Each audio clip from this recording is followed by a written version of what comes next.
Welcome to our first ever podcast. This is a bit of a different one for Emily and myself. We've tried our hand at doing some vlogging and we've tried our hand at doing some Instagramming, and now we're going to try our hand at some podcasts. We are currently in our hotel room in Koh Phangan. We are here tonight for the full moon party, one of the bucket list items that I wanted to do on our adventure. And we just sort of wanted to start this podcast as a bit of a reflection piece about everything that we've sort of done up until this point, but we were starting to realize that we'd done so much that we didn't want to forget anything. We wanted to have something tangible to come back to. And I think that by doing a podcast, we're able to sort of record this for our future selves and then to be able to share it with anyone else that's along the way. So with that in mind, let's get into it. Yeah, of course. I think this also gives us time to make sure we slow down and reflect and remember what we've actually done. Taking that time is going to be really important, I think, for us over the next little while. So excited. Let's get into it. Yeah. So I guess for people who are listening to this on potentially Spotify or wherever you get your podcasts from, we don't know yet. We'll figure that part out. We should do a quick little introduction. So my name is Beau. Before going on this adventure, I was a physiotherapist, and my partner Emily of almost 9 years. Mm-hmm. Do you want to introduce yourself to the fans? My name is Emily. I was a lawyer before taking on this journey. We've, as Beau said, been together for about 9 years now. We met almost 9 years ago in Paris on a Kentucky trip, as I think a lot of young people in our sort of age group did, but I think it's boded well considering this is the journey that we're on now at the moment, which is pretty cool. Yeah, and I guess that's probably a good little segue into what we're actually doing on this journey. So we've decided to take our gap year that most Australians do sort of when they finish high school or finish uni. Fortunately, we didn't get the opportunity to do that because of COVID and the world's pandemic. And then we were really fortunate. We were able to sort of stick with our jobs, and Emily finished uni during COVID. I got promoted into sort of professional sport, and then our careers sort of took over our lives for about 5 years. And we got to a point where after a bit of self-reflection, we realized that whilst we didn't have any responsibilities, why not take our gap year and go traveling around the world? A couple of benefits was that we had actually worked for, like I said, about 5 years. So we had a bit of cash. So we didn't have to necessarily slug it out and go on a budget. And then coming true to who we are as people, realized, well, we could actually go for a budget and then just blow it out and not do one gap year, but to do two. So that's the plan at the moment. We've got 2 years of trying to travel the world and stretch the money as far as it goes. That's the plan. It's 7 weeks in so far, but excited to see where we end up. Yeah. So as we said, at the moment we're in Thailand, but we started off our trip back home in Oz. So before we started, like I said, I was working as a physio, and we had purchased a van mainly for weekend trips away and for me to carry any of my gear in that I needed to go to any sporting events. But it was kitted out. It had a bed in it, had the whole kitchen and fridge scenario. So we'd gone away in it a little bit, but then we thought, well, we wanted to leave at the end of the year because that allowed Emily to finish, what would you say, Em, a bit of time for your career? Or yeah, I'd sort of done a decent stint at the place I was working before. So I'd done essentially 2 years there, which I was pretty comfortable with, and leaving at the end of the year at the Christmas period is a good time to sort of finishing up there. But I think part of our trip is also chasing the sun. So we wanted to, if we were going to take some time off, spend the time during summer, having the time to enjoy that would be really, really beneficial for us. Yeah, and because we were chasing the sun, we wanted to leave after Christmas. Mm-hmm. That leaves us with January. Mm-hmm. Where else in the world would you like to be in January following the sun other than our home in Australia? So we thought, well, let's take this little weekend van and drive it across Australia and enjoy it, and let's see where we're at. And one of Emily's big bucket list items that she had for this trip was to go and see Western Australia. She hadn't been there before. I was fortunate enough to have done a bit of work over there and to live there for a little bit. So your big bucket list item was to go see the southwest coast. It was, and I was so excited to do that. My two big bucket list items of part of that road trip were to go to Esperance and go to sort of southwest WA, so the Margaret River region, which is obviously a long way from home for us. Very, very, very long way, as we soon found out. But it was a big ticket item for me, so I'm pretty excited. I was pretty excited that we got the opportunity to do that journey because it was, really cool that it lined up that way. It was awesome. Yeah, so that's what we did. We had it planned, jump in the van, and we scheduled, 6 weeks to get from one side of Australia to the other. So we planned to go down through the southeast coast of New South Wales because I hadn't seen that place, and I'm one of a beach snob. And apparently the beaches were amazing down there, so I want to start with that. And then Emily had done the Great Ocean Road before, but I hadn't, and she had said it was amazing, so I wanted to do that.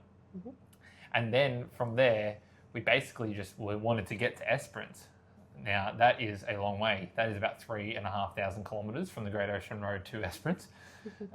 So through that, we went across the Nullarbor and got to experience the sort of, well, I was going to say outback, but it wasn't really outback adventures as what we thought it would be. No, I thought it was going to be red dirt desert, but it really wasn't like that at all. No. So anyway, we went across the Nullarbor and then made it to the southwest coast of WA. So all up, we did, about 8,000 kilometres? Yeah, 8,000 kilometres. We spent $1,100 in fuel. And that was over our 6 weeks that it took us to get from east to west. Yeah, so it was a pretty good time. I guess what we wanted to cover now is kind of like our favourite spots of the journey. Do you want to start? Yeah, of course. I think the Nullarbor for me was a big win. I was, like I've just said, I suppose, anticipating nothing to be there. I thought it was going to be red dirt desert. We'd hardly see anyone, and it was just going to be a straight road with literally nothing to see for quite a while. I was pleasantly surprised. I think we'd read a lot, well, I had read a lot and seen a lot online about it. I don't know, sort of the fear-mongering of doing this big road and talking to family and friends about it. People were really stressing the danger of it, and then doing it. It did not feel like that at all. No. It was quite busy. It was, compared to some of the other roads we were on, it was quite busy. There's not a lot happening or anything like that, but there was things to see. The first day going through this Great Australian Bight was awesome. Those lookouts, bear in mind, were very, very windy, but super cool to see that area of Australia. And the roadhouses were really cool, just to stop in and have something to do, get a bite to eat. And then the second day was definitely more boring than the first. There wasn't a lot to see that day, but it was awesome. I just think doing that, having that experience of crossing the Nullarbor and crossing to the other side of Australia was really cool. Yeah, I think that the fear that we had seen online was so much more than what was actually had occurred. There was points where Emily was saying that, we need to buy a jerry can to put some spare fuel in because we weren't going to be able to, make it across without having extra fuel. But there's service stations like every hour. Yeah, exactly. But it was things like that where I'd read all of these people carrying extra fuel, and like some of the fuel stops, not necessarily that they were just expensive, but some of them didn't run out of fuel often and that sort of thing. But when you actually, I suppose, once we'd looked at the map and figured out where all the servos actually were, and we could have made, I think we go past 2 or 3 at a time. We definitely weren't even stopping at every fuel stop. We could have made it on one. It would have been on fine. one fill up. Yeah, we were fine. We did fill up pretty much at every server we did go past, just because of the unknown. But now that we know, we would have just went straight to the cheap one, put a whole tank full, and basically made it to the other side. I guess like the Nullarbor was a really big diamond in the rough. I think one thing on it though, which sounds stupid in hindsight. We had no reception for 2 full days. Yeah. I knew it would come in and out, but there was 0 reception at all for the entirety of that time on the Nullarbor, which I didn't know about. I thought it would be bad, and I thought it would go in and out, but there was no reception at all. Yeah, it was a bit spooky at some points, just nothing. But no. All right, other than the Nullarbor? I think other than the Nullarbor, my big ticket items were obviously going to Esperance and Margaret River. And so as much as I didn't want to have high expectations of these places, because sometimes when you have high expectations and you get there and it's not that great, I was cautious because I know the weather can be bad and that sort of thing, and we'd already had some wild weather, so I tried not to have my hopes up, but I definitely did. And then we got there and it was awesome. It was really beautiful. The beaches around the Cape Le Grand National Park are the most beautiful beaches I've ever been to. We had perfect weather. It was just spectacular. You could get there and just sit and stare at the water and the sand for hours, and it was, I think the perfect description is when we got to Esperance, we spoke to the people at the Tourist Information Centre, and the man said, I think the concept was the postcard beaches. We've got postcard beaches. And Beau had said to him, oh, look, as a bit of a joke, we're from Newcastle, we've got pretty picturesque beaches at home. And he went, no, not like this. And he was exactly right. Yeah. It was not like home. It was pretty magnificent. Yeah, I think that, like I said before, like, we're beach snobs, and for us to sort of go to a beach and go, wow, this is really good, and particularly for me, I like somewhere where there's waves, so that I can go for a bit of a body surf, and to have a bit of a splash rather than just sort of floating around and then going for a dip and coming out. And there were a few beaches there that provided that, so it was, and they were crystal clear water and as clean white sand as you will ever see. And we've been around the world to a few different places and nothing really comes close to it. So, probably a little bit better than home, but home's still pretty good. Yeah, of course. Yeah. What about you? I think for me, it's funny that it's within 3 hours of home. We drove 6 weeks, but within that 3-hour trip of going down the southeast coast of New South Wales, like that was pretty phenomenal. And it just shows how lucky we are to live in such a beautiful place. But like I was saying, the beaches there for me were a little bit better on the waves, and they had a lot of these river inlets. And I didn't realise I was a river boy. But there was 2 things we realised on this trip: that I am now a chocolate milk boy, because they were pretty much an essential at every servo. And these river tidal inlets were awesome. I'd like just going in there and swimming with the currents or floating up and down the stream, and there were some great places. We stopped at a place called Dolphin Point, and that took our breath away. We had no intention of going there, but we drove across this bridge. I looked out and seen a river inlet and said to Emily, well, we've got to stop here. And we spent hours there, and it was phenomenal. So Dolphin Point and the southeast coast of New South Wales is really cool. I enjoyed the Great Ocean Road. I thought the Great Ocean Road was really nice, and the sights are spectacular. We were really fortunate, weren't we? Or unlucky. What do you say? Lucky, unlucky. We are the luckiest unlucky people that there are. So before we were going to go onto the Great Ocean Road, the road got closed due to flooding, once in a lifetime flooding, where cars were swept into the ocean. And we were already behind schedule for some family matters, and then we had this thrown at us. But lucky, unlucky, the road got opened literally 12 hours before we were going to set off on it.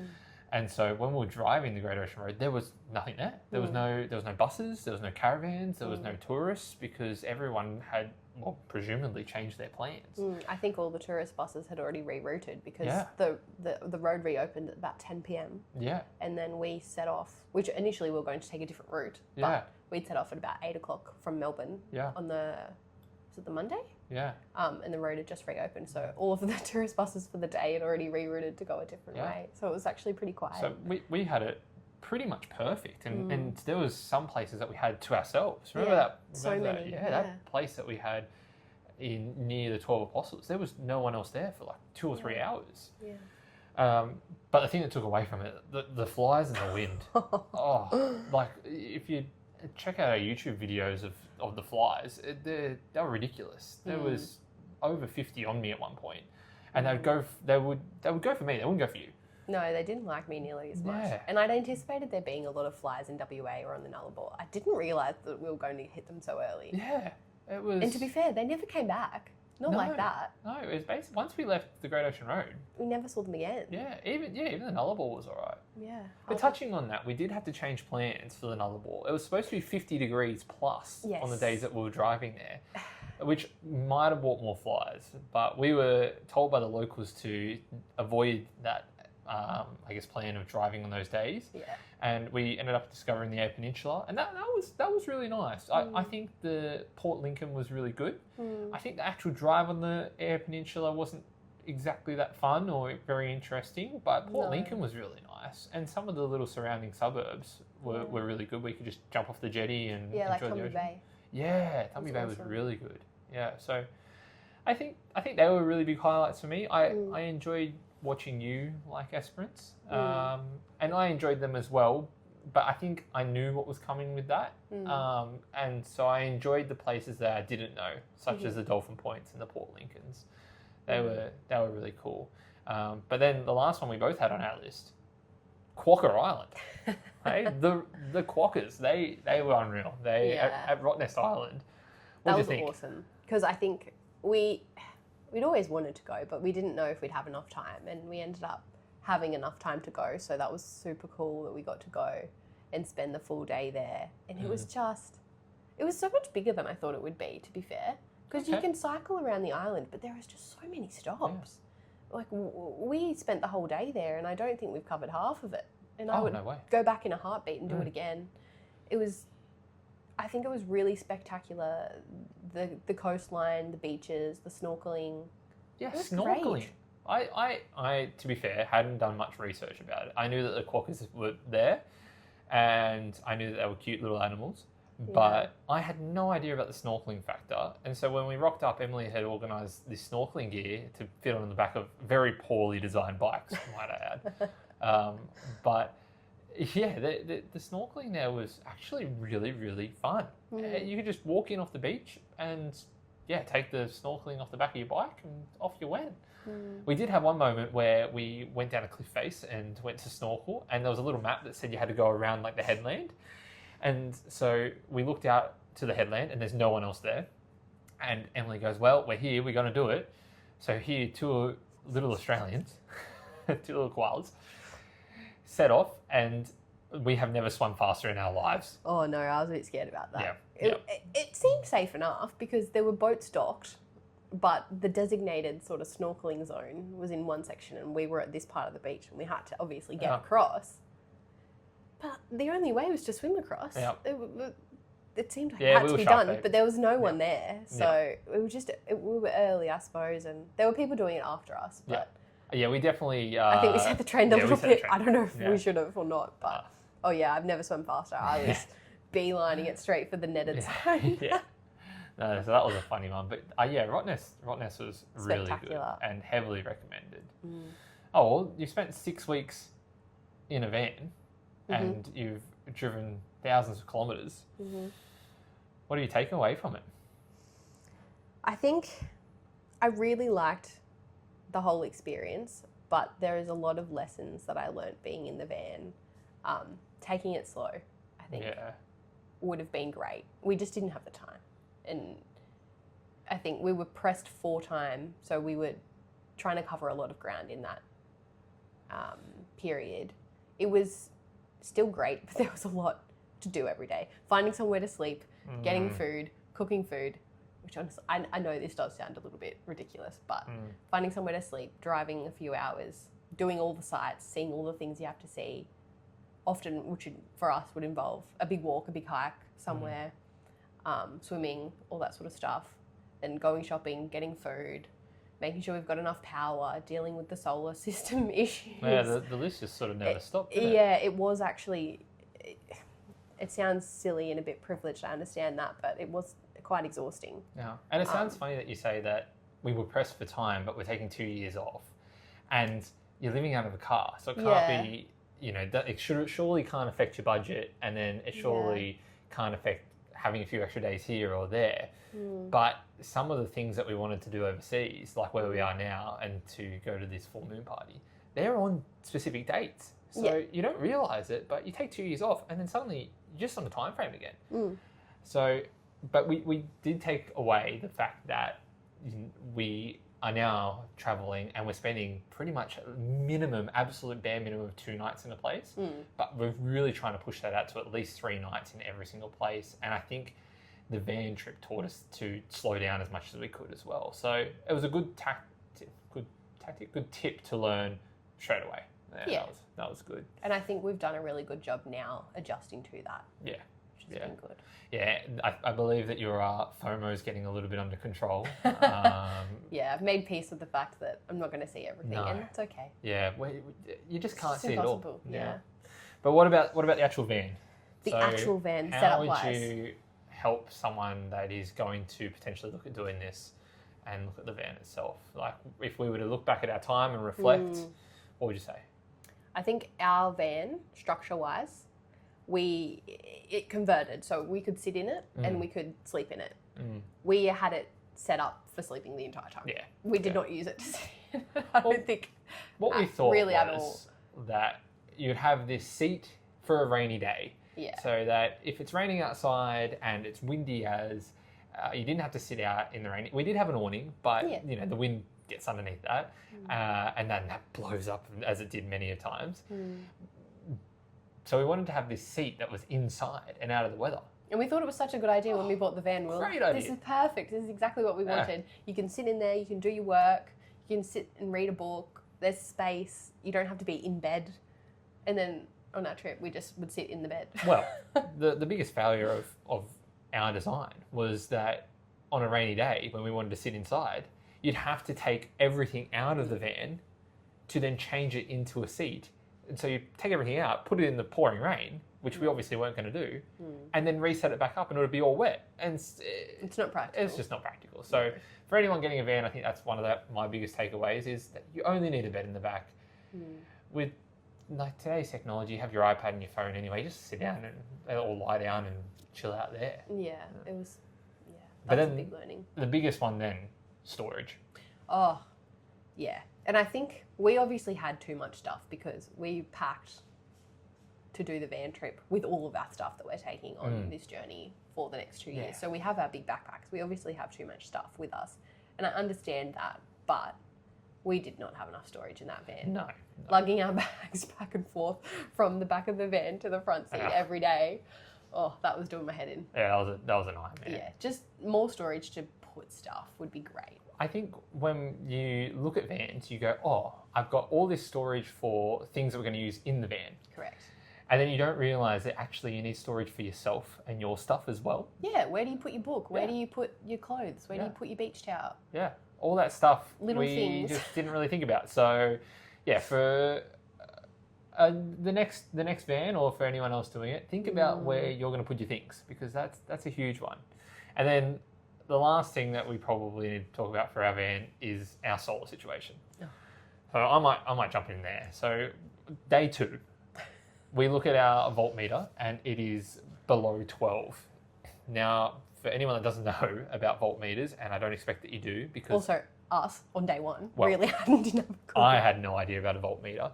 ChatGPT saved me in saying that anything below 12 is not good. The number's 12.4. And I thought, oh, well, it's only half a point off. Apparently, in volt terms, that's huge. So our battery was dying. Our solar wasn't feeding into it, and it was all just a little bit stressful. We ended up resolving it. So that was something that was able to be fixed. But whilst on the road and our first few days, it was something that we didn't want to have to deal with. So definitely recommend for anyone doing a van trip that wants to have their own power, enough solar panels on the roof. Because we stopped in an auto electrician on our way and he said that we didn't have anywhere near enough. We only had 1 and he suggested 2 to 3. Then to have it connected to the alternator. So whilst the car's running, the battery's charging. And we didn't have that either. So 2 big things that we didn't have. But one of the saviours was to get the little portable solar blanket.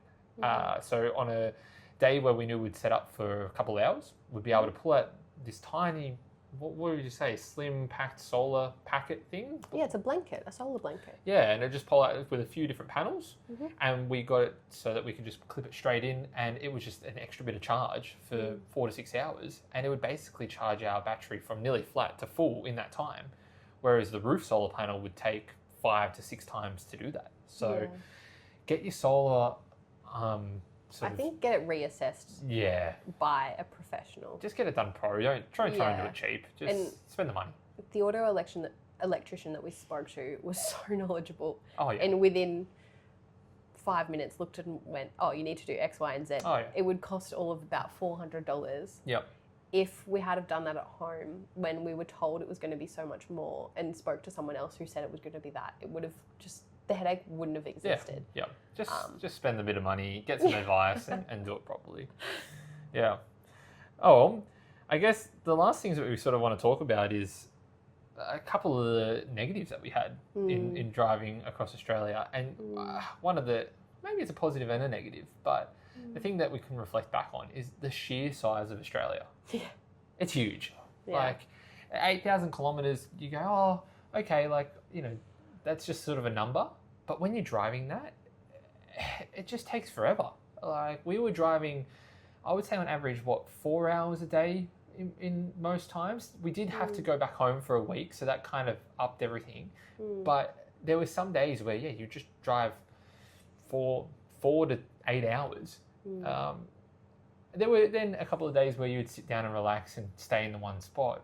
But again, back in the van life, you want to go see all the sights when you get somewhere. So take Esperance, for example. We get to Esperance in the caravan park, and then we want to sort of see all the beaches. So we're back in the car for another 2 to 3 hours, just going around and seeing all the different sites. We might not be going far, but we're spending a lot of time in the car, which is something that I don't think we were prepared for. And when you have to live out of a van, you have to set up the van. So you have to get somewhere early enough to set it up so that you're sleeping in it. And then it's your mode of transportation. It's something that, on reflection, I would definitely do differently next time. Anything for yourself? Yeah, I think that's a really important point. If we're ever to do something similar again, as much as I really enjoyed the van situation, that part of it, the whole setting up and then not being able to move, does really take away from the experience when it comes down to it. And then I suppose the next point is the free camping scenario. Yeah. We thought that, being in a van, we had quite a stealthy looking van that had no signs or anything to sort of say that we were camping in it. But there were just notices everywhere, at every beach, basically, that we went to, that there was just no free camping available and you could get fined. And we did it here and there, and we spoke to people and they said, it's pretty rare that a ranger comes. But then you speak to other people that got done more than twice. And so for us, only being 6 weeks, it wasn't really worth the risk. But then you're spending a lot of money on, let's be honest here, a piece of dirt. Yeah. Some of the caravan parks were absolute rubbish. Yeah. We paid a lot, not a lot of money, but I suppose a decent amount of money to stay at a caravan park with really rubbish facilities. Yeah. And just dirt for a campsite, and it wasn't great. Yeah, there were some that were phenomenal. Some were great. Some would have pools and a swim up bar and all these beautiful things. And some of them were really cheap. Yeah. And then we'd pay we went to a national park, and they were so expensive. Yeah. And you got a slab of dirt and an outside shower where people were just looking at you. It was so uncomfortable for some of these places. And that was a really big life hack that we didn't know, is that national parks were more expensive. Some of them, were more expensive than going to an actual caravan park, which just floored me. I couldn't believe that. That's ridiculous. We would prefer to go to the national park, and are happy to pay for it, but hard. I'm probably not going to pay more to go to the national park than go to the caravan park with the nice facilities. But exactly right. Anyway, live and you learn. No, and some of the national parks charge per person. So luckily there was only 2 of us. But if you had a big group of friends or a family, you would charge nearly $100 for a slab of dirt, Yeah. whereas at the caravan park it was, $40 to $50, and you could have basically as many people as you wanted on that area. I suppose the other thing on that is a lot of the free camps we did see were four-wheel drive access only. Yes. So that probably did make a difference for us being in the van. We couldn't access a lot of those sites. Yes. A lot of those roads are really, really badly corrugated and just aren't practical. Even if some people say that they are two-wheel drive access, they're not. It would take forever to get there, and it was going to be a drama. A couple of them that we tried. So yeah, a lot of them were four-wheel drive access, which is a lesson for next time if we ever do something like that again. I think that segues in. I think the fact that you can leave something and not have to set it up, and then to go forward driving for a lot of the places, not only to free camp but to see. It might be a four-wheel drive caravan scenario for our next trip. Don't know. But now that pretty much wraps up how we felt around Australia. Yeah. And now we're basically in the complete opposite. We're in Thailand, where we are no longer cooking. We are no longer driving for ourselves. Yep. We're staying in hotels and not in the back of a car. It's got some perks about it. Yeah, absolutely. I think it's been nice I didn't expect to have slowed down so quickly.